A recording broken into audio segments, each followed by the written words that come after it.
Yes. Bismillahirrahmanirrahim. Assalamualaikum warahmatullahi wabarakatuh. Alhamdulillahi rabbil alamin wa bihi nasta'inu ala umuri dunya waddin wassalatu wassalamu ala asyrafil anbiya'i wal mursalin nabiyina Muhammadin wa ala alihi wa sahbihi ajma'in wa man tabi'ahum bi ihsanin ila yaumiddin. Asyhadu an la ilaha illallah wahdahu la syarika lah al-malikul haqqul mubin wa asyhadu anna Muhammadan 'abduhu wa rasuluhu al-mab'uts rahmatan lil alamin amma ba'd.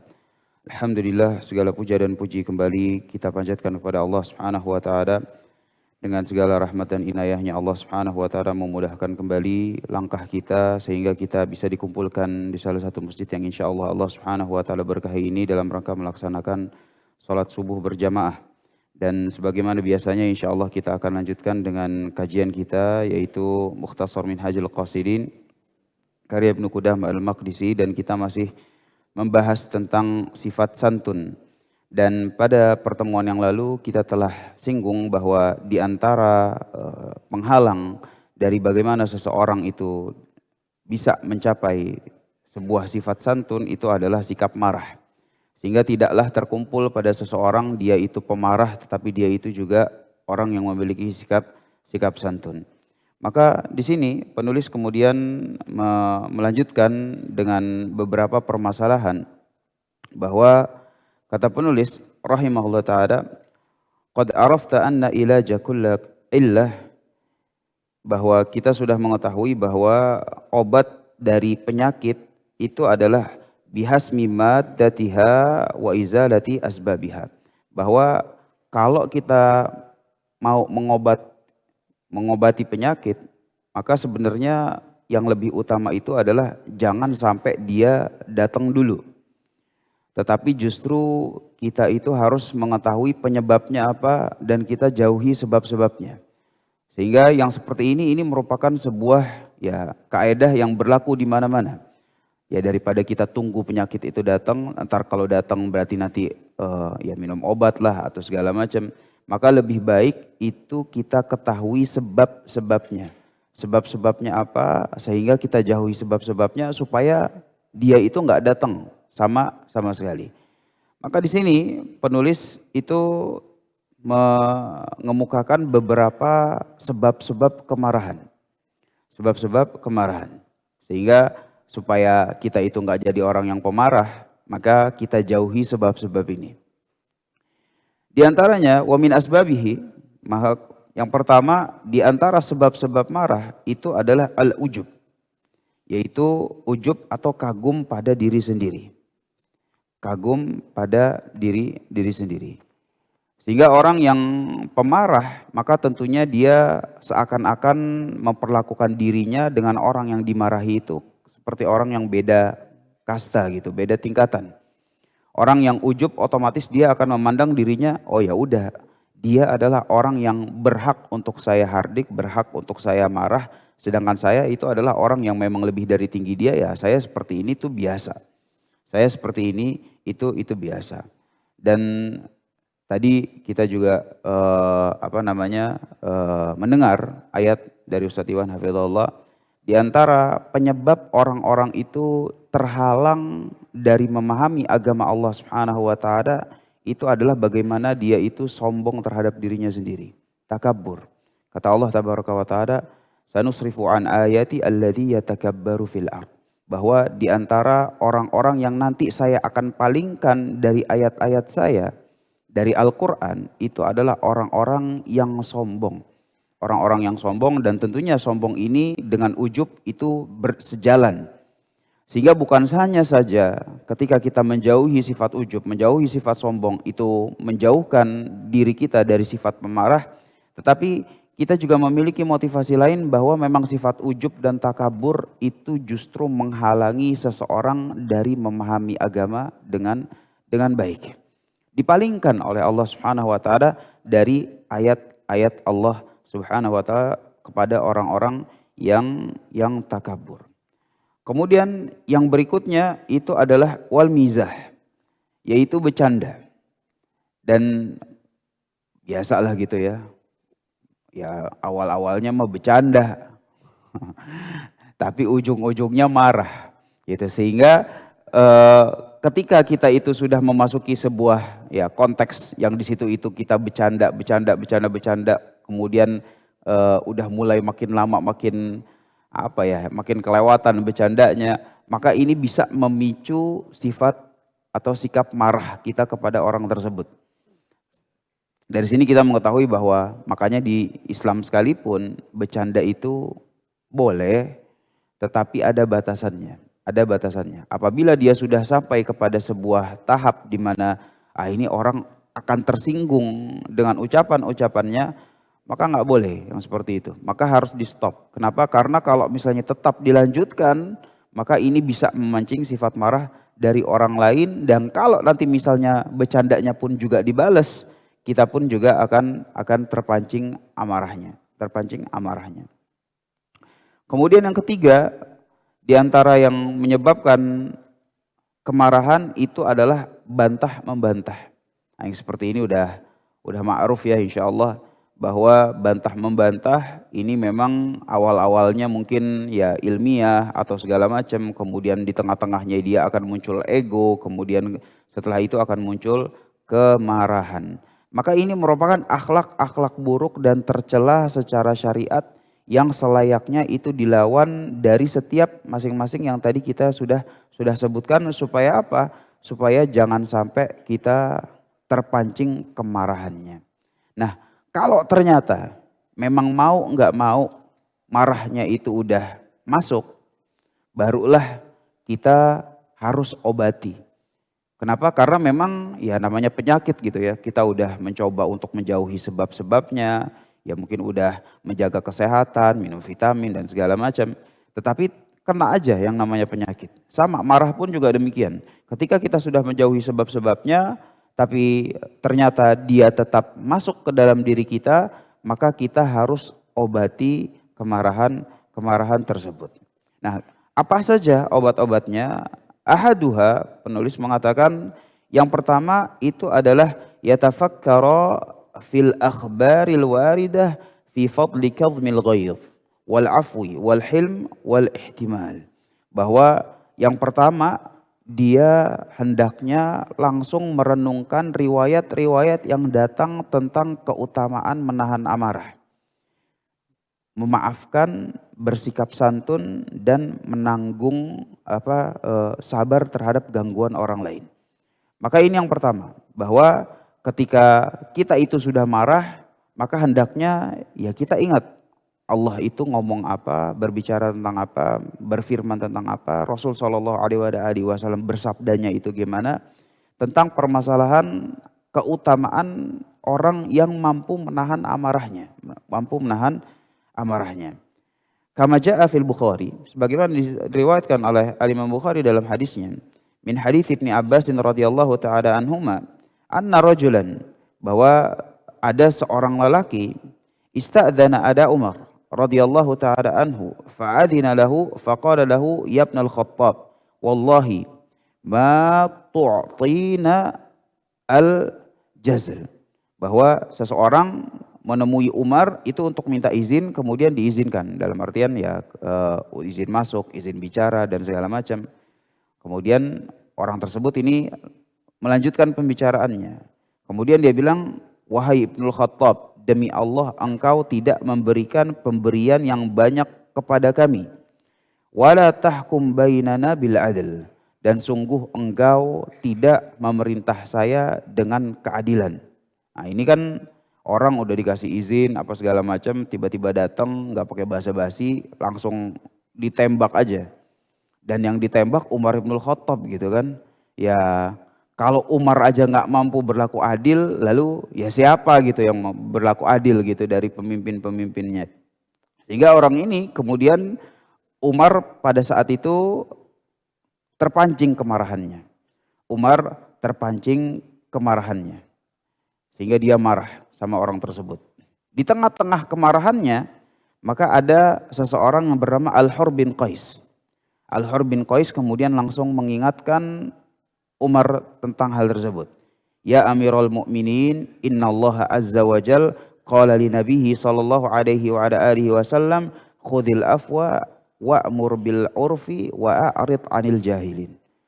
Wahai Amirul Mukminin, wahai pemimpinnya orang-orang yang beriman, sesungguhnya Allah Subhanahu wa taala itu pernah berfirman kepada nabinya, jadilah engkau orang yang pemaaf dan suruhlah orang itu mengerjakan yang ma'ruf serta berpalinglah dari orang-orang yang gak ngerti agama.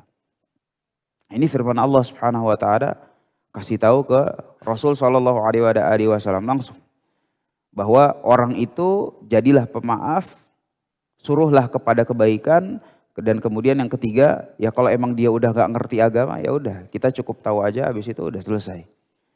Maka Al-Hur bin Qais rahimahullah ta'ala itu menasihati Umar bin Khattab dengan hal tersebut. Maka saat itu juga ya diriwayatkan, fawallahi ma jawazaha Umar radhiyallahu ta'ala anhu hina tadaha alaihi wa kana waqafan inda kitabillahi azza wajal. Maka saat itu juga Umar ibnul Khattab langsung stop. Dan demikianlah yang namanya Umar ibnul Khattab ya dalam riwayat Bukhari bahwa dia itu selalu waqafan inda kitabillah. Bahwa kalau udah dibacain ayat, kalau udah dikasih tahu sabda Nabi SAW itu udah langsung nggak pakai tanya-tanya lagi. Kalau bunyinya begitu harus begini, ya udah saya juga harus begitu. Gak perlu tapi kan, udah langsung. Saat itu juga langsung Umar radhiyallahu ta'ala anhu langsung stop, langsung memaafkan orang tersebut. Habis itu perkaranya selesai. Perkaranya selesai. Ya walaupun mungkin beda gitu ya kalau sama kita, ini skenario-nya lain Pak. Masya Allah gitu. Artinya ya Umar bin Khattab kan saat itu kepemimpinan tertinggi gitu. Terkadang kita bukan kepemimpinan tertinggi aja gitu, gayanya udah Masya Allah gitu. Sehingga ini merupakan ya kisah gitu, teladan gitu. Bahkan kalau misalnya yang kepemimpinan tertinggi aja dikasih Quran, dikasih sunnah itu udah kelar cukup. Maka kita yang kepemimpinannya palingnya levelnya kayak gimana nggak perlulah juga bergayanya itu dengan gaya selangit. Dikasih ini kemudian wah harus tapi kan ini, tapi kan itu, tapi kan ini dan seterusnya. Ya sama-sama lah nasihat buat diri sendiri dan juga bagi bapak-bapak dan ibu-ibu yang mendengarkan. Obat yang kedua, kalau memang ternyata ya marah ini udah masuk ke dalam diri kita. Yang kedua itu adalah ayyukhawifa nafsahu min iqabillahi ta'ala. Maka dia menakut-nakuti diri sendiri dengan firman-firman Allah Subhanahu wa taala yang berkaitan tentang hal ini. Di antaranya yaitu ya Allah Subhanahu wa taala ya dia harus ingat bahwa Allah Subhanahu wa taala itu kekuasaan Allah atas dirinya itu lebih besar daripada kekuasaanku atas orang ini. Ya, jadi dia ingatkan dirinya bahwa Allah Subhanahu wa taala dengan sekian kekuasaannya dia tabaraka wa ta'ala itu aja masih memberikan sifat maaf kepada orang tersebut. Makanya sampai-sampai yang kayak begini kan sering gitu ya berseliweran kepada nasihat-nasihat di Instagram, di sosmed dan segala macam. Allah aja yang lebih berkuasa masih ngasih maaf kok. Antum siapa gitu yang kekuasaannya baru kayak begini kenapa nggak mau ngasih maaf? Maka yang seperti ini merupakan ya gambaran dan ajakan bagi kita bahwa zat yang maha kuasa sekalipun, yang bahkan ya maha dahsyat ancamannya dan siksaannya sekalipun, tapi kalau orang itu udah salah ya kemudian dia minta maaf, kita langsung minta, Allah tabaraka wa ta'ala langsung maafin. Kalau Allah subhanahu wa ta'ala aja yang kayak begitu, maka kita juga harusnya lebih berhak untuk memaafkan orang tersebut. Nah, di sini kemudian penting bagi kita untuk mengingat hal tersebut supaya apa? Supaya langsung berhenti dari kemarahan tersebut dan justru kita akan memberikan sifat maaf. Dan Allah Subhanahu wa taala berfirman, "Wal ya'fu wal yasfah," dan engkau hendaklah memaafkan dan yasfah, berlapang dada. Kenapa? Terkadang ketika kita udah marah, ya biasanya tadi ya pemicunya itu karena kita menganggap bahwa kita itu biasanya lebih tinggi, ujub dan takabur. Maka ketika kita mau memaafkan, itu memang ada gengsinya. Masa sih orang kayak gini gak gua apa-apain. Nah, itu ada gengsinya. Sehingga Allah Subhanahu wa taala itu menyandingkan antara memaafkan dengan berlapang dada. Disandingkan. Kenapa? Karena kalau misalnya udah memaafkan, biasanya memang ada gondoknya gitu, ada ganjelannya gitu.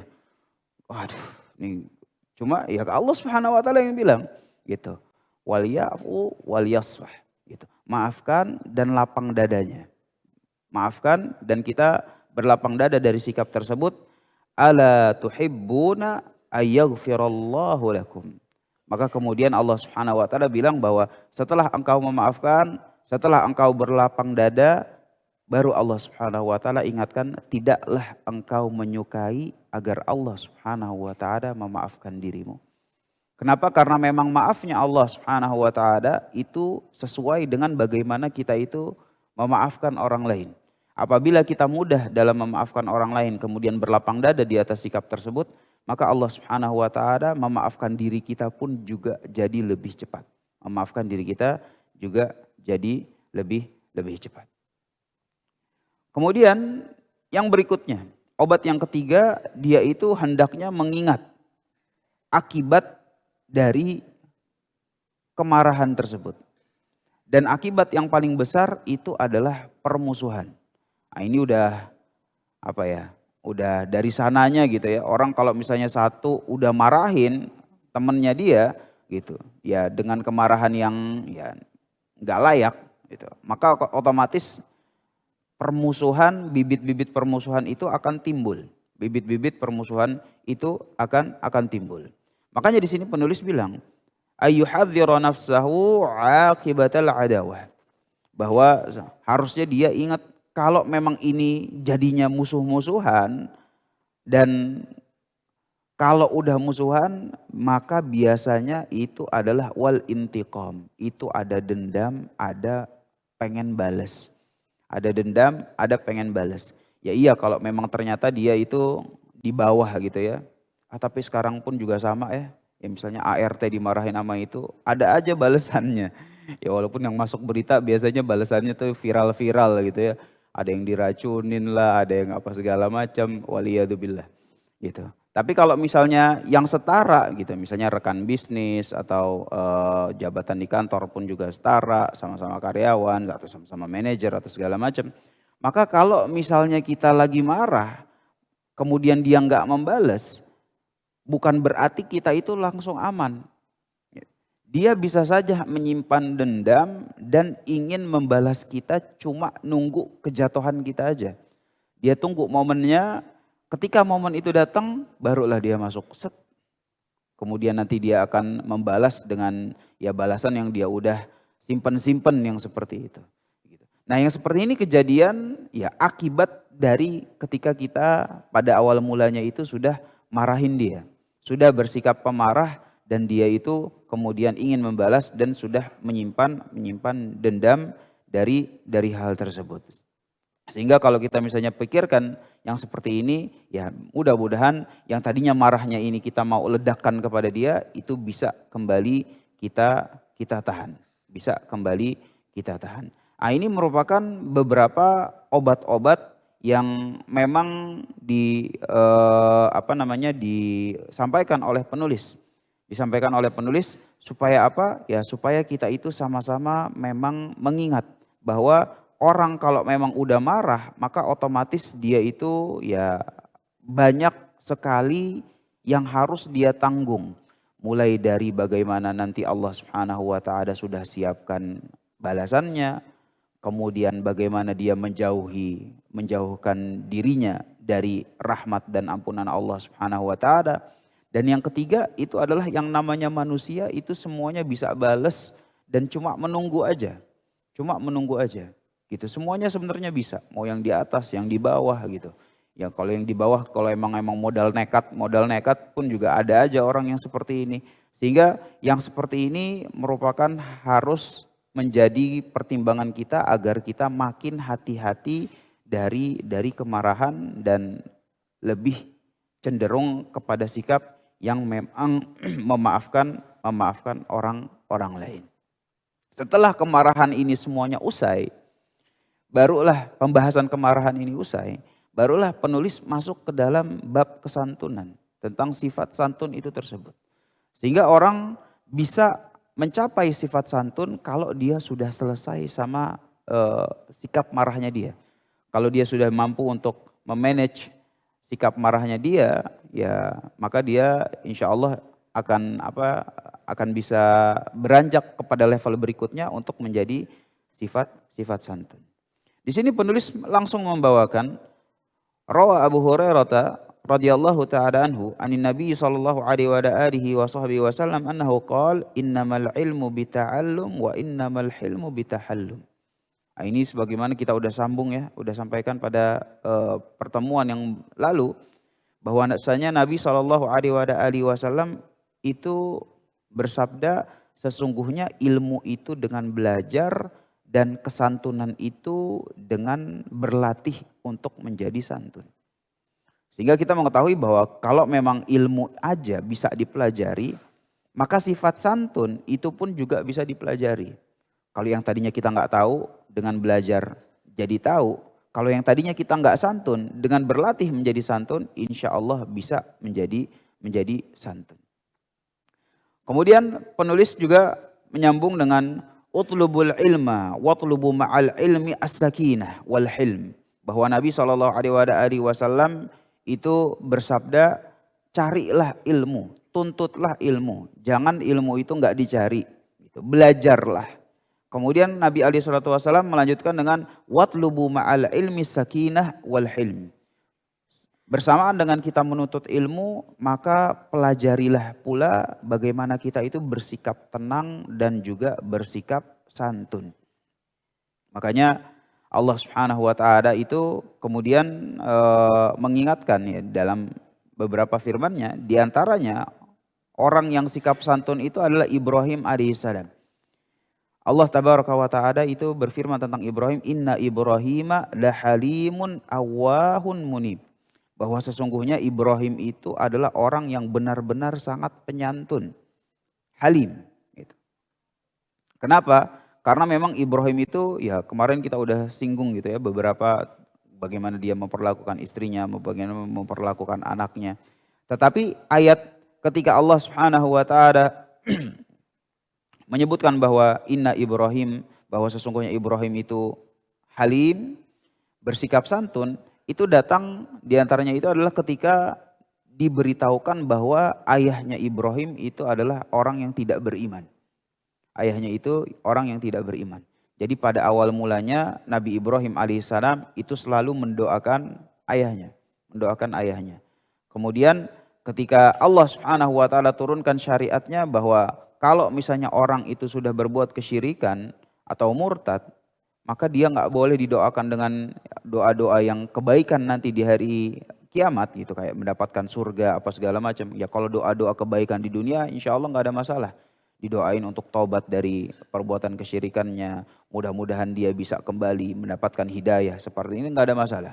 Tetapi kalau misalnya dia itu didoakan dengan mendapatkan surga, diterima agamanya, kemudian diterima kesyirikannya, yang seperti ini udah nggak bisa, nggak boleh. Setelah mengetahui hal tersebut, diturunkan oleh Allah Subhanahu wa taala syariatnya bahwa nggak bisa Nabi Ibrahim kalau yang seperti ini. Maka Nabi Ibrahim pun langsung menerima firman Allah Subhanahu wa taala dan memberikan batasan. Bersamaan dengan dia memberikan batasan dengan ayahnya yang ya bisa dikatakan berbeda agama, Allah Subhanahu wa taala langsung bilang walaupun ada batasan, sesungguhnya Nabi Ibrahim itu adalah orang yang sangat-sangat penyantun. Orang yang sangat-sangat penyantun. Sehingga kita bisa mengetahui bahwa dalam perkara yang memang berbeda sangat prinsipil sekalipun, Nabi Ibrahim tetap mengutamakan akhlak yang baik dan berusaha untuk memberikan contoh kepada keluarganya dengan sikap yang terbaik pula. Dan diriwayatkan oleh Umar bin Abdul Aziz rahimahullah ta'ala bahwa beliau itu pernah mengatakan ma hasadtu ahadan ala syai'in kahasadi man yahlumu indal ghadab. Bahwa aku tidak pernah iri kepada seseorang atas sesuatu sebagaimana iriku kepada orang yang bisa bersikap santun ketika dia itu sedang marah. Bisa bersikap santun ketika dia itu sedang marah. Kita sama-sama mengetahui bahwa memang di dalam Islam itu sikap iri boleh dalam permasalahan kebaikan. Saya iri deh tuh orang, Masya Allah, ibadahnya rajin, kapan ya saya kayak dia? Saya iri deh, ini orang sedekahnya banyak, kapan ya saya bisa kayak dia? Iri ya, jangan sampai masuk ke dalam mudah-mudahan lo miskin biar gue aja yang sedekah, ini nggak boleh. Maka Umar bin Abdul Aziz rahimahullah ta'ala bilang, saya sangat-sangat pengen kalau misalnya ada orang yang ketika dia marah dia itu bersikap santun, subhanallah ini luar biasa. Saya pengen banget punya sikap yang seperti itu. Dan ya kita sama-sama tahu bagaimana tadi di awal majelis bahwa bersikap santun ketika marah ini luar biasa cobaannya. Luar biasa cobaannya dan ya tentunya bagi siapa saja yang mampu untuk merealisasikan hal tersebut maka dia akan ya disitulah keberuntungannya dia. Disitulah akhlak baiknya itu dicoba. Ketika sudah marah kemudian mampu bersikap santun maka tentunya Allah Subhanahu wa taala pun sudah mempersiapkan ganjaran bagi orang tersebut dengan ganjaran yang luar biasa besar dengan akhlak baiknya. Muawiyah bin Abi Sufyan radhiyallahu taala anhu pun diriwayatkan pernah memberikan nasihat bahwa seorang hamba tidak akan mencapai derajat kematangan akal hingga kesantunannya itu mengalahkan kebodohannya. Hatta yaghliba hilmuhu jahlahu. Bahwa selama sikap santun kita itu masih kalah sama sikap kebodohan kita, ya kan bersikap marah, bersikap sembarangan, sembrono, itu kan menunjukkan kebodohan kita sebenarnya. Kita udah tahu bahwa ya kalau marah itu udah ditentang Allah Subhanahu wa taala, menjauhi rahmat dan ampunannya, juga nanti sebab-sebabnya maupun akibatnya itu juga akan banyak. Kalau tetap dilakukan, itu kan berarti menunjukkan bahwa akal kita belum segitu matang. Akal kita belum segitu matang. Maka kata Muawiyah radhiyallahu taala anhu bahwa seorang hamba itu tidak akan mencapai derajat kematangan akal sampai kesantunannya itu bisa mengalahkan kebodohannya dan kesabarannya bisa mengalahkan syahwatnya. Nah ini emang dua-duanya berat. Dua-duanya berat. Ketika misalnya kita mau marah bersikap santun dan ketika syahwat sudah memuncak kemudian kita itu bersikap sabar dengan ketaatan, dua-duanya subhanallah beratnya luar biasa. Beratnya luar biasa. Kalau sekarang ya insya Allah ya alhamdulillah aman-aman aja gitu ya, lagi nggak marah, syahwat pun lagi nggak muncul, ya lagi di masjid, keadaan juga mau ngapain kita di sini, nggak mungkin di sini kita ada maksiat apa segala macam, gampang. Tetapi ketika nanti Allah Subhanahu wa taala yang mungkin mencoba diri kita ya dengan sikap marah, kemudian ditaruh keadaan maupun konteks-konteks yang di situ memancing syahwat, kemudian keadaan mendukung, nah ini beda lagi. Ini beda lagi. Sehingga kata Muawiyah bin Abi Sufyan radhiyallahu taala anhu, ya memang dua ini. Kalau memang kita mau menjadi orang yang terhormat di dunia maupun di akhirat, ya ketika marah dia santun, ketika syahwat memuncak dia tetap sabar di dalam ketaatan kepada Allah Subhanahu wa taala dan dua-duanya berat dan kita sangat-sangat butuh bantuan Allah Subhanahu wa taala akan hal tersebut. Gimana caranya tetap santun ketika marah dan gimana caranya tetap sabar dalam ketaatan ketika syahwat sudah memuncak, Wa qala sallallahu alaihi wa alihi wasallam, dan Nabi sallallahu alaihi wasallam berkata kepada Asyaj bin Qais, "Inna fika, sesungguhnya pada dirimu itu ada dua khuluqain, ada dua akhlak yang yuhibbuhumallahu wa rasuluh." Sesungguhnya wahai Asyaj bin Qais, di dalam dirimu ada dua akhlak yang bukan cuma Allah yang cinta terhadap hal tersebut, tapi Rasulnya pun juga cinta terhadap hal tersebut. Maka kata Rasul alaihi salatu wasallam, dua akhlak itu adalah al-hilmu wal unah. Bahwa al-hilmu wal anah. Bahwa dua akhlak tersebut itu adalah kesantunan dan tidak tergesa-gesa alias ketenangan. Kesantunan dan ketenangan. Nah ini hadisnya riwayat Imam Muslim rahimahullah ta'ala. Sehingga Nabi SAW betul-betul menyukai orang yang bersikap santun dan bersikap tenang. Bawaannya gimana ya?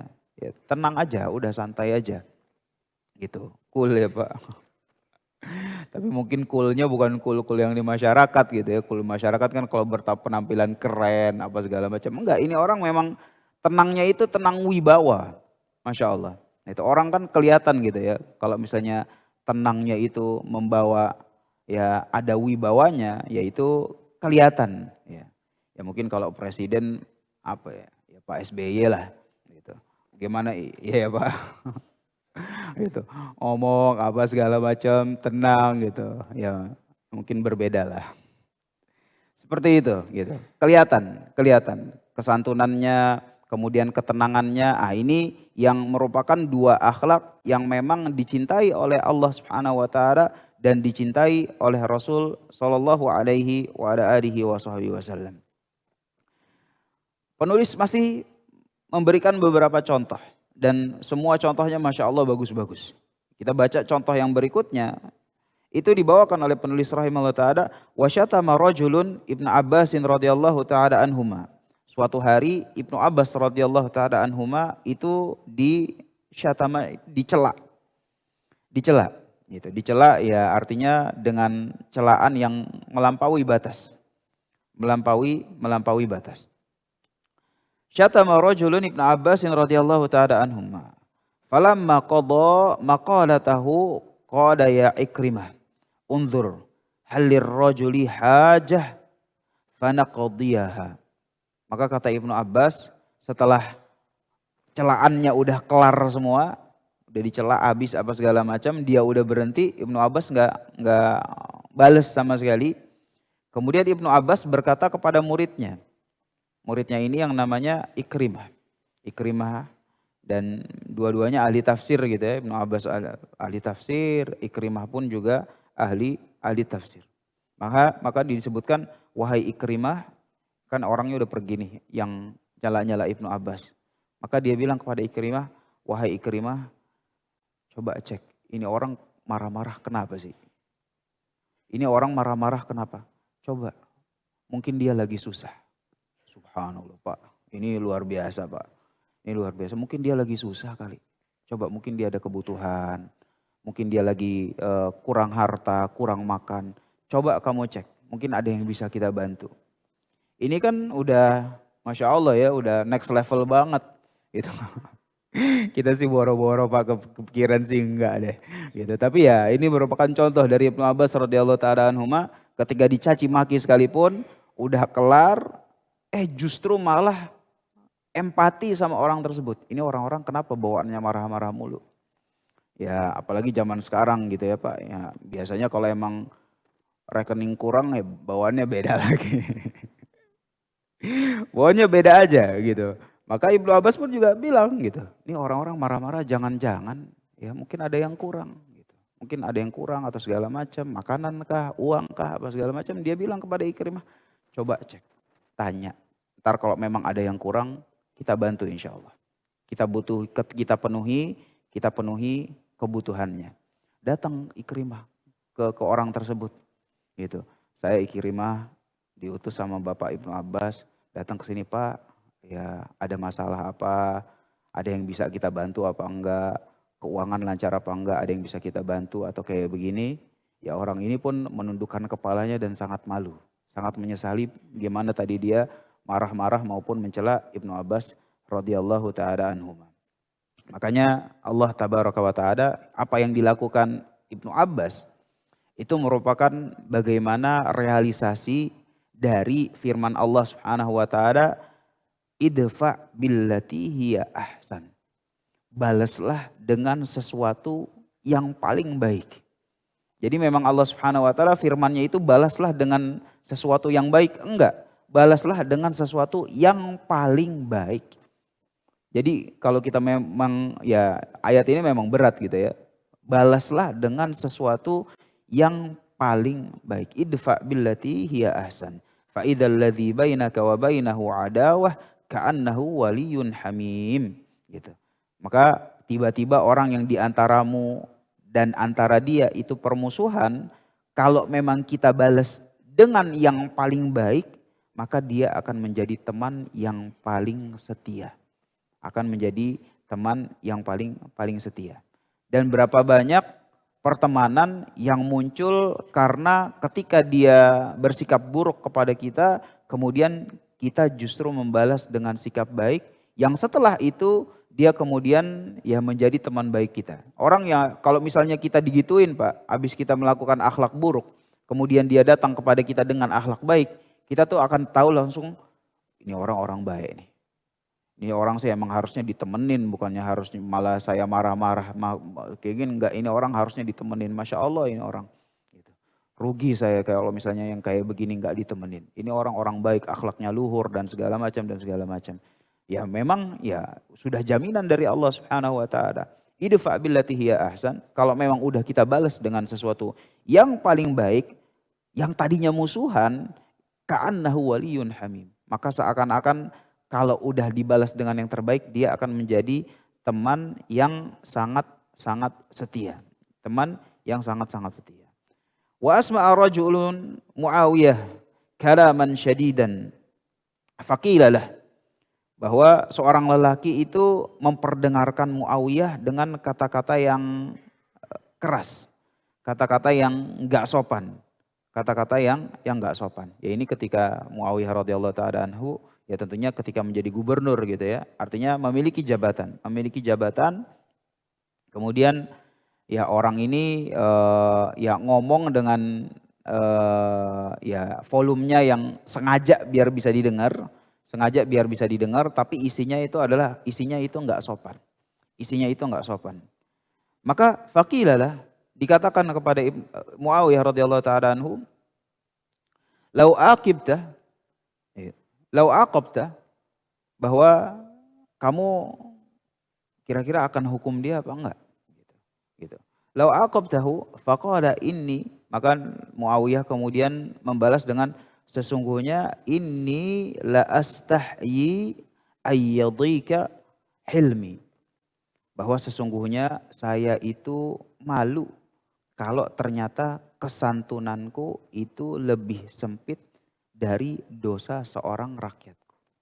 Gitu. Sesungguhnya aku malu kalau misalnya hilmi itu an dzambi ahadim min ra'iyati. Bahwa saya malu kalau ternyata kesantunanku itu ya ternyata ya cuma selevel sama salah satu dosa dari rakyatku. Sama aja gitu ya. Ya tentunya ini merupakan gambaran kepemimpinan gitu yang bisa menjadi teladan. Bagaimana seorang pemimpin itu harus dia lebih daripada rakyatnya. Kalau rakyatnya kayak bagaimana, dia bilang ya masa sih kesantunan saya cuma sebatas kemarahan atau ketidaksabaran rakyat saya apa segala macam, saya harus tetap santun, saya harus tetap bertanggung jawab dan seterusnya dan seterusnya. Sehingga saat itu Muawiyah pun ya santai aja dan tetap bersikap santun terhadap orang-orang tersebut. Sehingga dari sini kita mengetahui bahwa ya apa ya, kisah-kisah yang dibawakan ini merupakan kisah-kisah teladan kita. Yang baik dari Nabi SAW, Umar bin Khattab radhiyallahu taala anhu, Muawiyah, kemudian Ibnu Abbas yang terakhir, idfa billati hiya ahsan.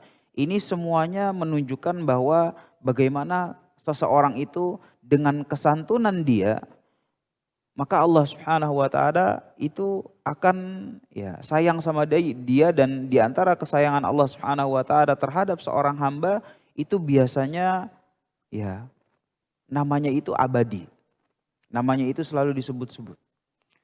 Kalau memang tidak disebut dengan karena keilmuan, sebenarnya seseorang itu bisa disebut-sebut dari zaman ke zaman itu dengan kesantunan dan akhlakul karimah.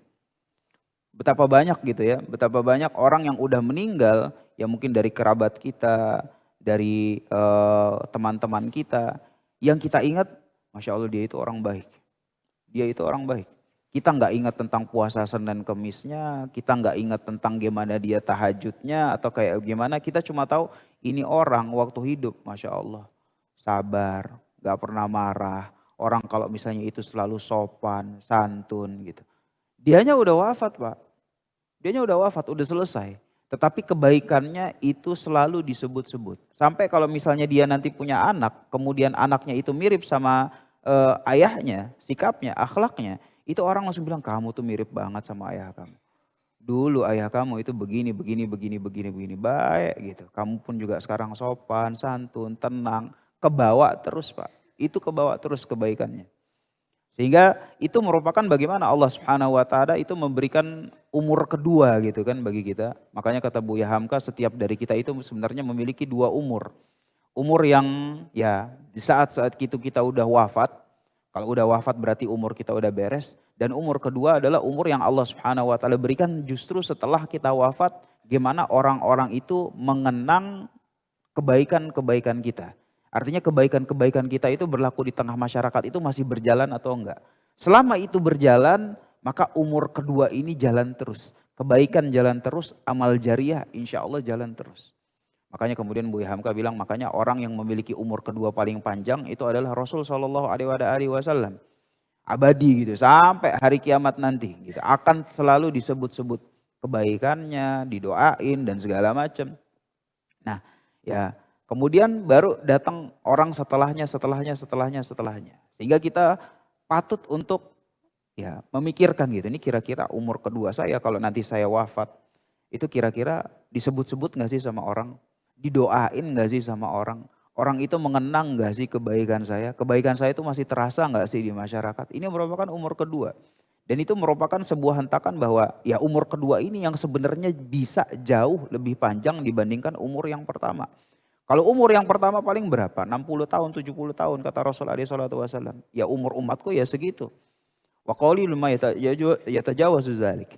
Dan yang lebih dari 70 tahun ya dikit gitu. Tapi cuma ya 60-70 tahun aja. Tapi kalau umur yang kedua ini bisa lebih panjang dari itu kalau memang kebaikannya dari sekarang itu udah kita niatkan. Ya orang yang misalnya nyumbang untuk masjid, nyumbang untuk apa. Itu kan kalau misalnya masjid udah berlangsung berapa puluh tahun, berapa ratus tahun akan terus ada. Dan itu akan berpengaruh kepada umur keduanya dia. Atau justru nanti kita menjadi orang yang umur keduanya itu udah gak ada, cuma pendek. Cuma 3 hari, 5 hari diingat orang, habis itu selesai. Ya kan orang yang kalau misalnya dia wafat, orang itu langsung tetangga-tetangganya, teman-temannya. Wah alhamdulillah deh itu orang udah lewat. Udah deh bagus deh cepet-cepet lo lewat. Kan gitu kan. Makanya Nabi SAW di antara sunnahnya Nabi SAW kalau orang udah meninggal itu dipercepat penguburannya. Kenapa? Karena kalau yang meninggal itu adalah orang baik, maka dia akan cepat mendapatkan ganjaran hari kiamatnya. Sedangkan kalau yang meninggal itu orang buruk, dan ini bukan kata saya, tapi kata Nabi SAW, kalau yang meninggal orang buruk dipercepat kuburnya, orang-orang yang lain itu merasa bebannya itu lepas. Ya kan? Kalau orang buruk itu meninggal Pak, ada yang gitu. Kita ada yang happy gitu. Alhamdulillah lewat juga nih orang. Walaupun biasanya nggak kita utarakan dengan lisan gitu. Tetapi secara hati kita aduh bebas juga ini orang dari gangguan ini orang. Ya kata Nabi SAW memang begitu. Udah dipercepat aja, dikuburin aja cepet-cepet. Biar apa kalau yang baik langsung mendapatkan kebaikan akhirat. Sedangkan kalau buruk biar orang-orang yang ada di sekitarnya itu lepas bebannya dari dia. Dan orang yang seperti ini, yang model kedua, itu kita bisa bayangkan umur keduanya gak banyak Pak. Umur keduanya gak banyak. Seberapa sering orang akan mengingatkan dia. Kalau memang dia itu lebih cenderung diingat dengan keburukannya. Ya bahkan mungkin umur keduanya itu isinya adalah keburukan-keburukan dia yang masih terasa. Bukannya amal jariah, malah dosa jariah. Nah diantara yang bisa memanjangkan umur kedua kita ya sifat santun ini. Sifat santun, akhlakul karimah gitu. Dan dari zaman ke zaman kita udah Sering lah. Ya bahkan sampai sekarang pun orang yang kalau misalnya akhlaknya baik, santun, tenang, itu diingat orang kebaikannya. Sehingga kita itu bisa memilih apakah kita nanti mau diingat itu dengan keilmuannya, dengan karya-karya ilmiahnya, dengan ceramahnya, atau mau diingat dengan sedekahnya, bangun ini, bangun itu. Ya kalau misalnya ilmu nggak ada, sedekah juga nggak ada, ya udah pilihan kita tinggal terakhir Pak. Diingat dengan akhlakul karimahnya. Kan kalau akhlakul karimah nggak pakai modal, ya kan? Kalau misalnya ilmu harus belajar dia. Ilmu harus belajar, harus nulis, harus ini dan segala macam. Ada modalnya. Sedekah jelas ada modalnya. Ya kalau akhlakul karimah itu cuma pilihan aja. Hilm bitahallum. Kalau kita mau hilm, kita santun, ya kita belajar untuk bersikap santun, berlatih untuk bersikap santun. Tinggal pilihan aja. Apakah kita mau melatih diri kita untuk sebagai orang yang berakhlakul karimah apa enggak? Enggak ada modal. Sehingga kalau misalnya kita sudah memilih, ya udah, mudah-mudahan umur kedua kita itu bisa datang lewat akhlakul karimah. Ya kalau ilmu udah nggak ada, sedekah juga nggak ada, ya udah tinggal jalan ketiga. Ya mudah-mudahan umur kedua kita itu datang lewat akhlakul karimah yang dengannya orang-orang itu akan mengingat kebaikan kita. Yang dengan akhlak kita mudah-mudahan ada orang yang kemudian mencontoh diri kita. Masya Allah, si orang ini Masya Allah, dia itu selalu begini dan begitu, akhlaknya bagus, saya mau seperti dia. Contoh, diam contoh lagi. Insya Allah akan menjadi amal jariah dan bekal umur keduanya dia sebagai persiapan dia nanti di negeri akhirat untuk mempertanggungjawabkan dengan pertanggungjawaban yang baik kepada Allah Subhanahu wa taala. Nah, ini yang terkait permasalahan sikap santun, sikap santun. Dan terakhir insya Allah kita tutup yaitu dengan sabda Nabi Shallallahu Alaihi Wasallam yang diriwayatkan dalam Sahih Muslim. Kata beliau alaihi salatu wasallam, wa mazadallahu abdan bi'afwin illa izza. Bahwa dan tidaklah Allah Subhanahu wa taala menambah seorang hamba dengan sikap pemaafnya dia kecuali dengan kemuliaan. Kecuali dengan kemuliaan. Kalau emang kemuliaan itu enggak datang di dunia, insya Allah Allah Subhanahu wa taala akan berikan kemuliaan itu di akhirat. Pasti dapat. Sehingga ketika kita memaafkan orang lain dengan kesantunan kita, ya jangan juga kita wah ini gengsinya kurang, ini enggak tegas apa segala macam gitu. Udahlah gitu. Kalau permasalahan akhirat, insya Allah Allah Subhanahu wa taala akan memberikan kita kemuliaan. Memberikan kita kemuliaan sebagaimana sabda Nabi sallallahu alaihi wasallam. Dengan demikian insya Allah kita cukupkan pembahasan sikap santun. Insya Allah pada pertemuan berikutnya kita sambung dengan pembahasan yang baru. Semoga Allah Subhanahu wa taala mudahkan. Hadza wallahu a'lam bissawab. Jazakallah Ustaz, materi pada pagi hari ini sangat luar biasa tentang bagaimana kita menahan amarah kemudian dilanjutkan dengan masalah santun. Tadi disampaikan bahwa menuntut ilmu bisa dengan belajar, dan sifat santun bisa dengan dilatih gitu ya Ustaz. Dilatih, betul Pak. Ini memang berat ujiannya. Tapi kalau kita membiasakan diri, mudah-mudahan kita bisa menjadi orang yang santun. Karena sifat santun itu bisa memperpanjang usia setelah kita mati. Amin. Menarik betul sekali. Pak. Baik, mungkin jamaah ada yang ingin bertanya, silakan.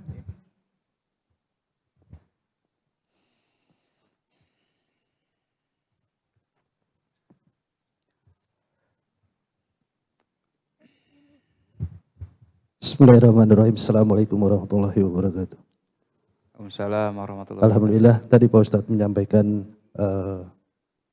masalah marah dan sikap kita menyikapinya. Dan juga menyinggung masalah kepemimpinan ya. Artinya orang yang mempunyai posisi maupun jabatan. Yang saya ingin tanyakan adalah apakah kita dengan tetap diam dan mengalah saat menghadapi orang yang mempunyai jabatan. Gimana Pak? Diam saat? Apakah kita tetap diam, artinya menerima si pemimpin yang pemarah ataupun egois, itu adalah bentuk kesantunan bagi kita, atau justru itu menjadi bentuk pembiaran kezaliman dari seorang pemimpin. Terima kasih. Wabillahi taufiq wal hidayah. Assalamualaikum warahmatullahi wabarakatuh. Waalaikumsalam warahmatullahi wabarakatuh. Jadi ini saya nggak berbicara tentang pemimpin atau non pemimpin gitu ya. Termasuk dalam pembahasan kita, bersikap santun dan pemaaf itu semuanya dihubungkan dengan maslahat dan mudarat. Kalau misalnya orang kita maafin justru dia akan makin zalim, maka sesungguhnya di situ ya kesantunan kita maupun maafnya kita itu salah. Itu salah. Kenapa? Karena seseorang itu terkadang ya dia justru kalau diberi kesantunan justru dia makin merajalela. Dia makin merajalela. Makanya Nabi SAW pun ya mengatakan unsur akhaka zaliman aw mazluman.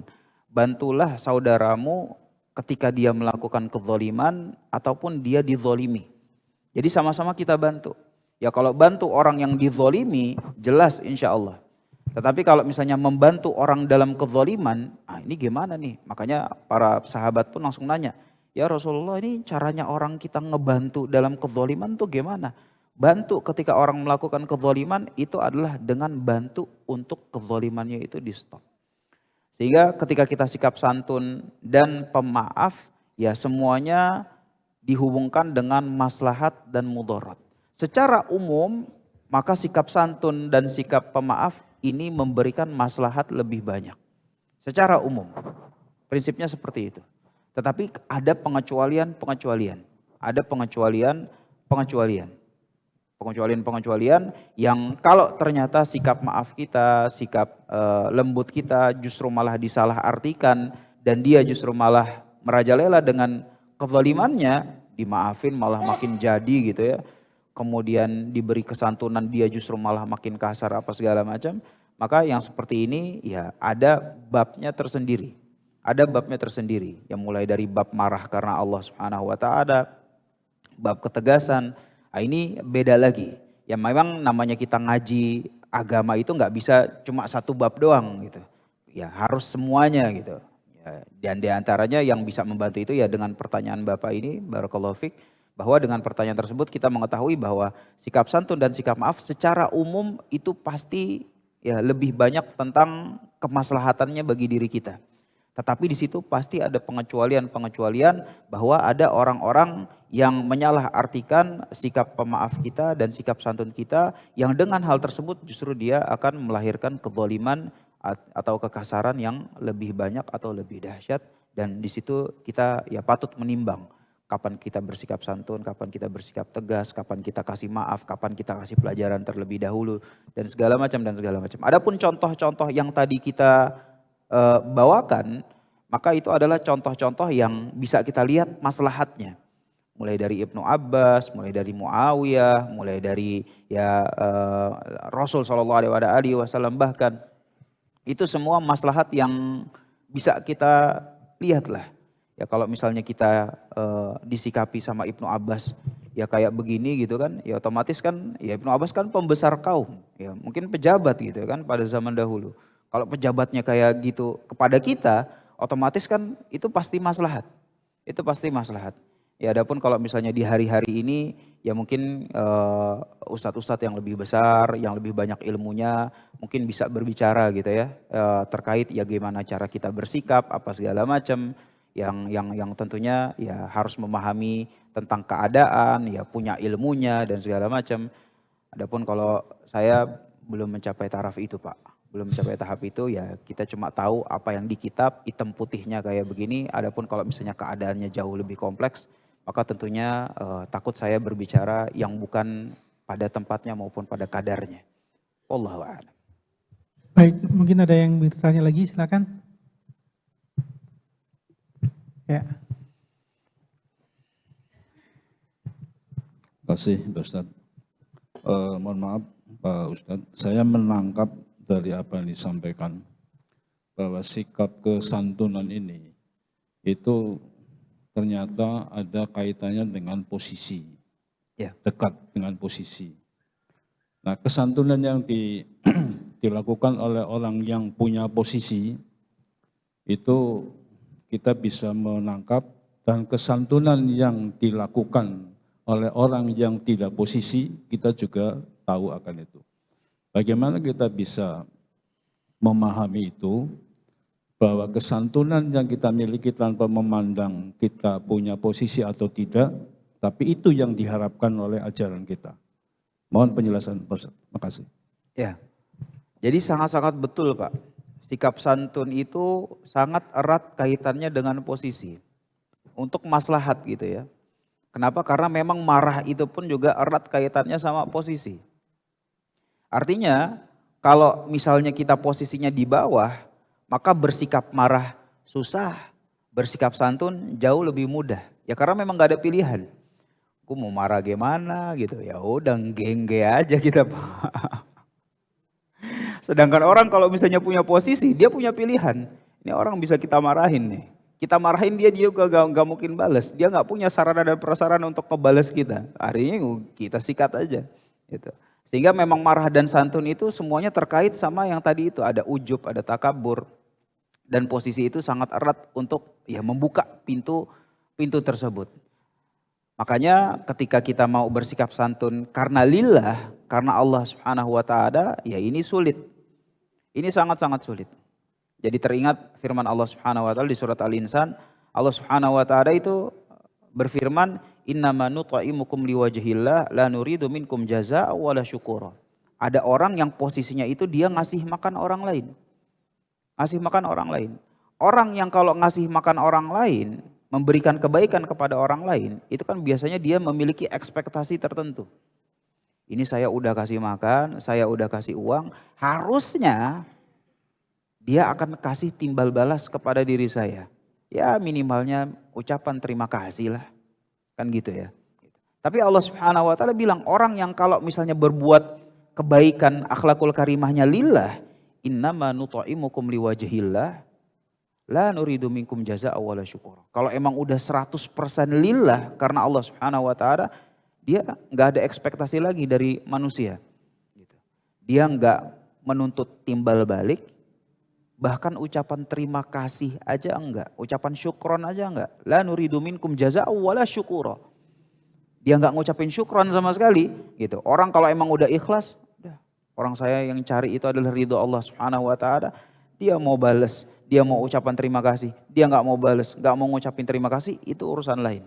Yang penting pahala dari Allah Subhanahu wa taala itu yang saya kejar. Dan yang kayak begini ya kembali lagi gitu ya, mau dalam bersantun, enggak marah, semua yang dilakukan karena lillah itu pasti ya berharganya itu sangat-sangat besar di sisi Allah Subhanahu wa taala, tapi dari situ kita ya idealnya itu yang kita kejar. Gimana caranya sikap santun kita itu udah enggak terkait lagi sama posisi, tetapi terkait karena lillah. Makanya orang yang kalau misalnya dia santunnya itu enggak ada pilihan, aduh, saya sebenarnya pengen marah. Cuma gara-gara saya enggak bisa marah, ya udahlah saya iya aja. Belum tentu yang seperti ini mendapatkan pahala dari Allah Subhanahu wa taala, enggak. Karena dia santunnya santun terpaksa. Sedangkan yang mendapatkan ganjaran dari Allah Subhanahu wa taala itu adalah santun yang karena Allah Subhanahu wa taala. Memang dia punya pilihan untuk marah, tetapi dia justru malah milih untuk bersikap santun. Ah inilah yang bernilai di sisi Allah Subhanahu wa taala. Adapun kalau orang kita enggak bisa ngapa-ngapain, ya pilihannya cuma iya aja. Ya misalnya mendapatkan pahala, tentu pahalanya itu berbeda dengan orang yang dia itu punya pilihan. Mau sikap marah, mau sikap kasar, tetapi justru dia untuk memilih sikap santun. Maka yang seperti ini dua pahala yang berbeda dari Allah Tabaraka wa ta'ala. Wallahu a'lam. Jazakallahu Ustaz. Semoga bisa menjawab apa yang ditanyakan. Saya kira kita cukupkan. Baik Pak. Pukul 6:08. Insya Allah kita akan bertemu dengan Ustadz pekan depan. Masih melanjutkan tentang pembahasan dari kitab Minhajul Qasidin. Kita doakan semoga Ustadz senantiasa sehat dan diberikan kemudahan dalam menjalankan aktivitas dakwahnya. Mari kita tutup kajian ini dengan lafal hamdalah bersama-sama. Alhamdulillahirrabbilalamin. Subhanakallahumma wa bihamdika. Asyhadu an la ilaha anta astaghfiruka wa atubu ilaik. Billahi taufiq wal hidayah. Assalamualaikum warahmatullahi wabarakatuh. Selamat menikmati hidangan sarapan pagi. Mudah-mudahan bersabar antrinya karena menu pagi ini bubur ayam agak lama menyajikannya. Terima kasih. Assalamualaikum warahmatullahi wabarakatuh.